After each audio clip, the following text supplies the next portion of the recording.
طب يلا بينا نشوف الطريقة دي، طلعت سهلة قوي. اول حاجة الجلاش قطعناه مربعات، حطينا عليه معلقة سمنة، دخلنا الفرن يتحمص.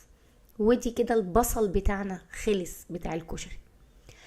الرز بقى اللي هو الرز بلبن المعروف اللي بنعمله العادي. المكرونة بديلها هنا الكنافة، والدقة بديلها الايه الكريم شانتيه، وعاملينه خفيف. والصوصات بقى عندك لوتس، نوتيلا، وكمان فستق. اول طبقة حطيناها هي الرز، بعد كده المكرونة اللي هي الكنافة، وبعد كده الصوص بتاعنا اللي هي الدقة اللي هو الكريم شانتيه، مخفف كده وخفيف زي ما انتم ما شايفينه، قوامه تحفة. حطينا بعد كده بقى الصوصات، وبعدين البصل اللي هو الايه اللي هو الجلاش المتحمص، وتاني طبق عملنا اللوتس. بس اقولك الطعم خرافة. لو عجبك الفيديو ما تنسيش طبعا اللايك وشير وسبسكرايب.